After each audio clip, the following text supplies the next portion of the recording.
मेरा नाम जयंत सिंह है और मैं सृजन संस्था निवाड़ी से हूँ।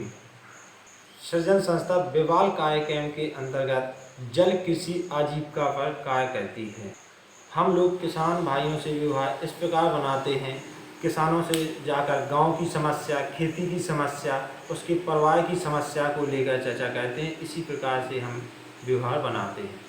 पिछले साल हम लोगों ने 3 प्राकृतिक केंद्र बनाए थे और तीनों प्राकृतिक केंद्र से हम लोगों ने 10-10, 15-15 किसानों को जोड़ा गया था और किसानों को हम लोगों ने जीवामृत, नीमाश्त, अग्निशास्त्र बनाने की ट्रेनिंग भी दी गई थी और ये सारी चीज़ें बनवा कर उनकी खेती में भी यूज करवाया गया था। जो कि किसान पहले रासायनिक खेती करता था, तो इस खेती को जैविक खेती करने से किसानों को 2 प्रकार से लाभ हुआ है। एक तो रासायनिक में जो पैसा जाता था वो पैसा भी बचा है।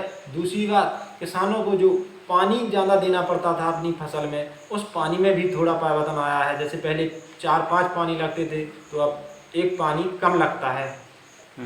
किसानों को हम इस प्रकार से सपोर्ट करते हैं, जैसे कि खेती के बारे में जो भी जीवामृत, नीमाश्त बनाना पड़ता है, इस सारी चीज़ें को हम ट्रेनिंग के रूप में सारी चीज़ें बताते हैं। और जैसे हम लोग जहाँ पशु शेड बनवाते हैं, तो जैसे किसान के यहाँ पशु शेड में फ्लोरिंग नहीं होती है, तो हम लोग फ्लोरिंग भी करवा देते हैं, जिससे किसान को गोमूत्र इकट्ठा करने में आसानी होती है। हम लोग महिला पुरुष दोनों किसानों के साथ काम कर रहे हैं और जो किसान जैविक खेती कर रहे हैं उन किसानों को हम गांव स्तर पर ट्रेनिंग देते हैं और दूसरे गांव एक्सपोजर विजिट भी करवाते हैं। इसी विजिट और ट्रेनिंग के माध्यम से हम किसानों को जैविक खेती के लिए हम लोग प्रेरित कर रहे हैं। काम करने में सबसे पहली चुनौती तो ये आती है पानी की समस्या। पानी की समस्या बहुत ज़्यादा आती है और जैसे किसान भाइयों को बताते हैं जैविक खेती के बारे में, तो किसान भाई नहीं मानते हैं, तो हम लोग किसानों को लेकर दूसरे किसान के यहाँ एक्सपोजर विजिट करवाते हैं।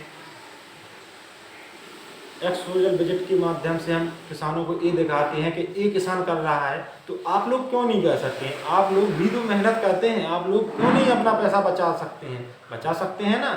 इस प्रकार से फिर किसान भाई थोड़ा रिस्पॉन्स करते हैं। नमस्कार।